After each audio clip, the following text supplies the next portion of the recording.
everyone. Hi. How you doing? We are the Monenes. Oh yes. Yes, and this is our Marriage Chronicles. Welcome to our channel. Welcome to our channel again. Yes, we're glad to have you. Yes. And we bless the Lord for this time that He's given us to grace your screens or whatever gadgets that you're having. Oh yes. Yeah, it is a blessing. We want to recap what we were doing last time. Oh yes, we had a wonderful series that we were going, through. And we were talking about the family altars. Family altar. Oh yes. Yes, and we talked about the importance of the family altar. We talked about how it's supposed to be built and to be raised. We talked of what it feeds on, the benefits of a family altar. I believe that you got the right foundation for that. Amen. Because basically without that foundation, it's not easy Yes. to get the right standing. Exactly, and that's where it all begins, because we just didn't want to delve into, talk about marriage, talking about singleness, without knowing where it all begins. Yes. And definitely it begins with Christ. For us, it begins with Christ. And any other thing in between, it's Christ. Yeah. And at the end of the day, it's Christ. So that's why we started with a series of the family altar, because it's very important to know the foundation that you're laying, your marriage, or when you're single, the foundation that you have. So I am glad that we are done with that series. Of course, we'll recap it over and over again. Definitely we'll mention so many times about the altars when we are talking about any other thing or any other whatever the Lord puts in us, but it was important for us to start there. The family altar. Yeah, and something about the altar that came out clearly is that the altar feeds. Oh yes. Yeah. Yeah. And in any family there has to be an altar. And there has to be an altar. Yeah. Yeah. So it depends which altar you're feeding, or which altar you have in your family. Which altar you've raised as in your family. As a family. Yeah, exactly. And which altar you've also raised as a person who's single and who is hopeful that one day you walk into marriage. Oh yes. Yes. Awesome. So going forward, we want to start another series that is very important to us, and it's at the heart of us, because that's where the Lord put a burden in us. That's where it all began. That's where this whole Marriage Chronicles started. And the burden was to have to point people to the right direction, to point people to Christ, those who are in marriage and also those who are hopeful to get married. And that is the singleness season. So we are excited that we are starting this series called The Singleness, and I think we should just call it as the book we had published, Singleness and Godly Pursuit. Singleness and Godly Pursuit. Oh yes. And to aid us in that, we co-wrote this book. Yes. I'm sure you can see it right there. That's Singleness and Godly Pursuit. Yes. Yes. This book has really blessed many people. Yeah, people. We've had testimonies. Yeah. Of my God. Of people, of single people reading this book, and they are like, wow. And I'm fully equipped, and of those who are married, they're like, oh, I wish I read before. And even there are those who are single, and they bought the book and they read it, and they were working. Probably they had one or two questions that they were handling in their singleness and in their dating and in their courtship, and now after that they got the groove back. They got the right direction. I thank the Lord, and some are even married. Oh, hallelujah. We bless the Lord for you. Yes, we do bless the Lord. Yes. And this book is full of life. It's full of life. It still blesses me, but now. Yeah. Sometimes I think every page there's a punchline. In every page there's a punchline, and I can just do for example. And we're not talking about this book so that you can be able to buy it. Of course, we want you to buy it, but we're talking about it because we wrote it with our hearts in it. Yeah. We wrote it from our point of experience, from what the Lord has taught us, from what the Lord taught us when we were dating, when we were in singleness, and when we were in courtship. As in, we wrote it wholesomely. We talk about it holistically, not just from a single, from a single unidirectional point of view, but it's sort of, multifaceted in every way. So please reach out for those who have not read the book and you're single. Just you need this book. Reach us on our social media platforms, and I'm sure that the Lord is going to bless you. Oh yes, because singleness is it's such an important season. In fact, if you're single, you are at your peak. You are at the best moment of your life. By the way, because like right now, oh my God, yes, we are married, we are parents, conveniences, and inconveniences. I mean, they come with marriage. And it's not that marriage is not fun. It's very fun. In fact, family, it's what God instituted in the Garden of Eden. Exactly, it's at the heart of Christ. Yes, and if you're in the family, there is that connection. When you talk about God's love, and the love, the four different types of love, they're exemplified in the family. Oh yes. All the four types of love. Oh yes. Otherwise, if you're single, maybe there's only the agape from the Lord. The agape, and maybe you love your parents and your siblings and all that. Yes, and the storge. Now, come into marriage, come to the family. There is eros. There's filio. Agape and storge. Yes, all of them, they are exemplified. Oh yes. In the marriage institution. So before you get married, you are single. Yes, you're single. At one particular time, you were all single. And it's highly anemic to talk about marriage and not talk about singleness, because both of those seasons are sacred seasons. Both of those seasons are godly seasons. Both of those seasons are instituted by God. So you cannot talk about marriage without talking about singleness. Yes, it will be very skewed and very anemic. And one is a prerequisite of the other. Thank you. Exactly. One is a prerequisite of the other. Because before you get married, you're single. I was single before I got married to you. Oh yeah. Yes. You were single and sexy. and she's still hallelujah. Praise the Lord. Oh my God. Amen. Yes. We're back. Yes. And I was single. Very single. Oh yes. Yeah. And may I just point this out first? That one of the problems that we have in marriages is that when the wife or the woman, after saying I do, she gets married, and even in her heart she's married.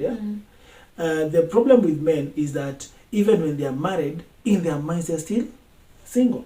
But funny enough, there are also some women who have that problem. You get married, but you're still in your singleness. Single. So you get married, but since you did not live your singleness, to the fullest, fulfilling every purpose that the Lord wants you to have, being very motivated and building yourself and reaching yourself such that you're very stocked up for marriage. Now, when you come to marriage, you're thinking, oh my God, I missed this, I missed that, I missed this. And you're trying to get to the residues of whatever you left. So you're still single in your mind. Every decision you're making it without the other person in mind. And Matthew, the atmosphere changes. Everything it's changes. It's like when you go from one country where there is it's a tropical climate, and then you go to another one that is of a different climate altogether. Now, if you do not change, you'll have the adverse effects of that climate. Thank you. Oh yes. Or even of that weather. So and even you'll not understand the timings. You'll not understand the timings that in the tropical climate the sun sets at this time and then the sun rises at this time. But now when you go to a different country, say what, okay, Yeah, maybe some they're of those having countries, winter. they're having winter, you know, And they're here having we are long doing- periods of sunshine, they're Yeah. having, you know, or long periods of darkness. Mhm. So you're so confused because you've not adjusted Yeah. into it. And you did not prepare. I did not prepare. And mark you, there are people who are living in that other climate. Yes. They're enjoying life. Oh, yeah. yes. They have adapted to the systems yeah, of that climate. Yes. Yeah. So for them it is easy to, in fact, life to them is normal. But now when you go to such a place without proper understanding of the climate, Yes. proper and prior, you know, Preparation, planning, yes, and planning. yes. If you don't do that, you'll get there and you'll first of all have a culture shock. You'll be wondering like, Number okay, one. now, all right. Now I thought, no, you can imagine, I thought I was going to Antarctica with you know, with just a vest, yeah, by you know, the way. Oh my just god. because you've come You're from used to you know, Nairobi. yeah, or Lamu Coast, you know, Freeze and shine. yeah. What will happen? You will freeze to death. Yeah, you'll freeze to death. Yeah, And you'll freeze to death. And also another thing, not apart from planning, also being very, can I say, arrogant or dismissive of the season you're going into. Yeah. Because you don't want to get the information that's probably there. Yeah. So you underestimate. So you underestimate everything. Yeah. You're thinking, whatever, married, I've seen marriage, it's just the ring and me cooking for my hubby coming shopping, and you know, so you're dismissing everything like, yeah, I'll be good parenting, whatever. I mean, how hard can it be raising a baby, a small tiny being who cries and toots, and how hard can it be changing diapers? How hard can it be? Oh yes, please get all the information. Yeah, because now this other side is a different climate Oh my altogether. god. Yeah, and people thrive in that climate. Oh, yes. People thrive. But see, in the same climate, yeah, other people strive. Yes. Yeah, and they don't even know how to act. Yeah. Some even come out of that climate, you know, limping. Yeah, or you know, their face has all these scars and everything. And all, because they did not prepare. Yeah, they did not prepare. So singleness, it's a very, very important it's so stage. important. It's a season, and that season prepares you for another season. Yes. Yeah. When you look at the plants, and all that, the way they behave from autumn to winter, to fall, to spring. Yeah. All those seasons. Yeah. One season is a preparation of the other season. Yeah. And there is no transition that has no change. Oh yes. Yeah. All those transitions, they have a change. They have a And change. they have a preparation. Yeah. The shedding of leaves come. Yeah. Yes. For the preparation of another season. Yeah, for the preparation of now, like the blooming and the growth. Yeah, exactly. I know of trees whereby they change even the color of the leaves. Yeah, according to the seasons. Yeah. They change the color of the I leaves. was reading like some leaves even like close up. I don't know if it's to preserve their moisture or something. I think they shrink. They shrink so much. They are sort of like so, you know, tiny and feasted, almost like a feast. But then when now, for instance, spring comes, they're just bloomed up and there's this sporadic growth and everything is so bright and colorful. And I think they prepare. Yeah. They prepare for that season.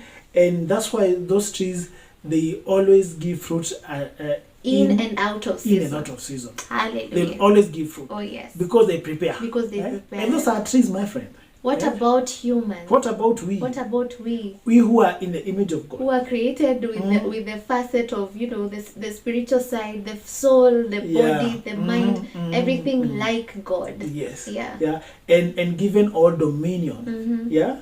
What about us? What about us? Oh my God. Why do we not prepare during singleness? Yeah. Now we're going to talk about that preparation. Now we are going to talk about singleness, because singleness is just an exciting season. Yeah. And I don't know, most people don't find it exciting. Yeah. Most people, they look at marriage and they are romanticizing everything. They see Mary and John and they're thinking, oh my God, I want to have a marriage like that. I want to be like them. Yeah. You don't wanna You be. don't wanna be like Just that. be like yourself. Be you. Just be you. Just be you. The Lord is good with dealing with you. Yeah. Because people are just different, and marriage is it's a very different season. It's such a purifying season, as in you're so purified. When I look at myself when I was single and now married, definitely I have grown. Like I have grown in leaps and bounds. But there are also very many other things I have shed off. Yeah. And that's because the season of marriage has a lot of giving to do. Yeah. I'm not saying that it doesn't have reciprocity. It does, because if a relationship doesn't also have reciprocity, if it's one way, then it's very, very unhealthy. Yeah. You know, it's draining. It's very draining. It's unhealthy. It becomes draining. It's emotionally, it's draining. All that. Yeah. It has reciprocity, but marriage has a lot of giving too. It has a lot of, again, the self has to die, as opposed to, I'm not saying singleness doesn't have the self to die, but you're sort of like alone. In fact, singleness is all about the self, yeah, and building the self in a way that it can accommodate another self. Yeah. Oh yes. Can you just say that again? That is so good. That is so good. But it is a truth. It's a truth. Singleness is all about you, building you, yeah, discovering who you are, loving you, yeah, loving you, yes, yeah, and of course when you love God, you're also loving yourself, yes, yeah, because God is in you and you're in the image of God. Yeah. So there's all that in it. There's also the fact that when you're single, you have a lot of time to, you have a lot of time. You have a lot of time to try this business, try this idea, try that. Yes. You can change your careers and all that. Yeah, you can change your careers. Yeah, you have a lot of. All that is the self-growing. You can stay the whole night in an overnight kesha or in prayers, and no one bothers to ask where you are. Or just watching series and following some, some trending news. Or and something. No one is bothering to go like, no. Where are you? Maziwa. Come with maziwa. Come with tomatoes and onions. Yeah. So basically, when you're talking about singleness, yeah, you're talking about a season of a lot of potential. Oh yes. Yeah? It has a lot of potential. A lot of potential to harness. Yes. And a lot of stocking up. And a lot of stocking up to do. Yeah, you're just stocking up. You're getting this, you're getting that, all those things, and then you sieve them, that which is good, you stock it up. Yeah. Because the time of giving, like you always say, comes in marriage. Yeah. It's a season of giving. It's a season of giving. Although still it's a season of receiving, you receive a lot from the giver, Oh yes, it does. It has a lot of receiving too. Yeah. Definitely. But singleness is just so important that if you're out there and you're single, I want you to know that you're in your best season right now. I'm not saying that marriage is also not a good season. It is. And every good and perfect gift comes from God. So it's also a very good season. But I feel that singleness is a season where not so many people have noticed how much potential they have, or how much that season has. To a point of they look at their married friends, they look at marriage, they look at couples, and every day they're idolizing marriage, and they're putting, the marriage first, even before God. Yeah. They want to be married.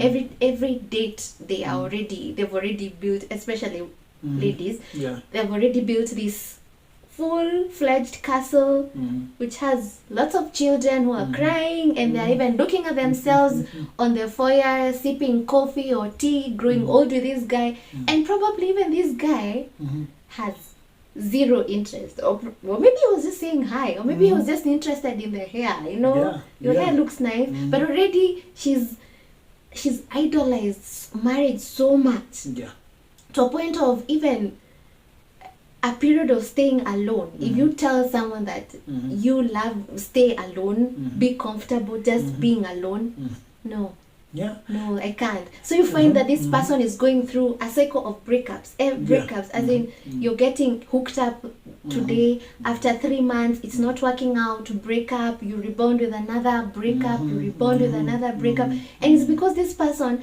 has not learned the art of staying alone. And being comfortable, first of all, being in their own skin, alone. I like that, staying alone. Yes. And you know, one thing about singleness is that you must be able to stay single. And understand that staying alone does not mean loneliness. No. It means living with yourself. Thank you. It means living with yourself. Oh, yes. And I always say that if you cannot live with yourself, then you cannot live with any other person. But then you can. First of all, you have to live with yourself. You have to discover who you are. You have to build yourself. You have to, look at yourself in the mirror, and then you're like, John, you need to change this. John, you need to change that. John, you need to improve on that, on this, on that. You have to live with yourself. You have to know your weaknesses, your strong points. You have to know what is that sin that easily ensnares you. That's not living with yourself. Yes. You have to know your kryptonite. All that is embedded in singleness. It's embedded in that. Now if one of the pitfalls that I've seen of singleness is that we waste a lot of time idolizing marriage, like you said. We waste a lot of time looking for approval. From other people. You're like, you guys mtanitambua, you guys, you know who I am. We are trying to get all this approval from people, from our peers. Sometimes we see that our peers are ahead of us. They have gone ahead of us. Maybe you were in the same campus, you graduated the same year, but someone is driving and you are still you're still walking. You're still on Route 11. And all that. So now you start this rat race. And you're racing against people who do not even care whether you're racing against them or not. And even comparison. You compare. You're so discontented. You're comparing, even to a point of you start even hating on people who don't know, like you're hating on them, but already you start hating on them simply because you're discontented with the season that you are in. And when you're single and then you tend to compare, and all this envy fills your heart. What happens? When you see a relationship thriving, you start saying, wataachana tu, it will end in tears. It will end in tears. Machos. But it might be tears of joy. It might be tears of joy. It doesn't have to be the tears of sorrow and disappointment. They live out in loud aggravation because they see a relationship working, and they don't believe that a relationship is working. They've never, they can't comprehend in fact, that a relationship can work. When they see two people laughing out loud and enjoying each other, they're like, they get agitated. But then they get agitated and offended. And then you cannot attract what you don't respect. And that's also another thing. True. You can't. So you have to respect and honor it. Yes. So here you are, you're feeling so envious, you're jealous, you're even angry at a relationship or at a marriage that it's working. And it's because of discontentment. It's not because of anything else. It's not because of anything else. Discontentment can always drops you at the gate of lack of gratitude. And now that discontentment is brought about by the fact that, first of all, you don't know yourself. You do not have a value. You've not even valued, and if you have valued yourself, you have used. You tag yourself very low. You tag yourself very low. So it comes from some sort of lack. Some inner lack. Actually, it's inner lack. When you see people leeching on others for their own esteem, that means that person's heart is like, it's a vortex. It doesn't have anything. I know of people who who feed. They only feed on negative stories. Negative stories. When they hear that someone has broken up, they're like, I knew it. It cannot work. someone has divorced. Oh yeah, even go ahead and post things on Facebook about a couple who they don't even know who have broken up, and it's exciting. It's exciting. Like, that's exciting. Like, oh yeah, they've broken up. Oh yeah, that's exciting. No, I mean, exactly. Now, if you feed on that negative energy, you will not emanate anything positive. Actually, you will never radiate anything positive. You will never. And even if someone tries to tell you, or even if someone tries to change you and to try to illuminate your mind, nothing, because you filled your mind with so much, and you're blinded by, you're veiled by all those negatives, And you know what's funny? Even negative energy is only even seen on someone's face. As in, you can come to, you can see someone's face, someone's photo, and you just read some negative vibe. And it has a way of making you look older. It makes you grow older faster. Wrinkles come faster if you're negative.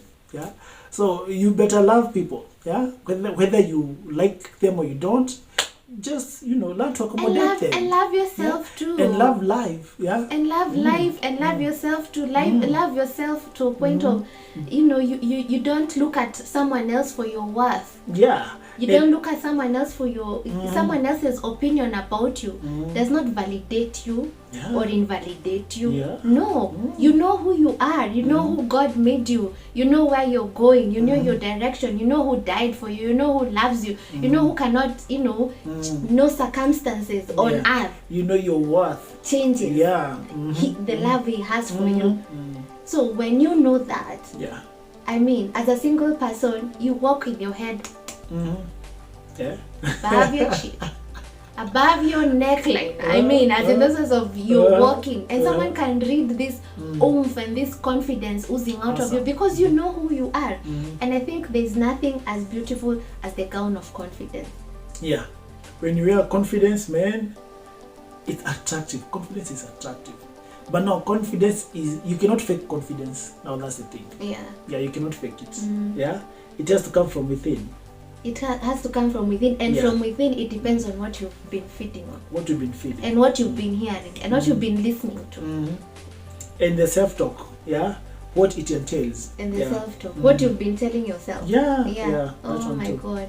Oh Lord. We can go on and on, but funny enough, this is the introduction. So stay tuned for more episodes to come, still on singleness. And godly pursuit. So see you next time. God bless you. God bless you. God bless you. Amen. Amen.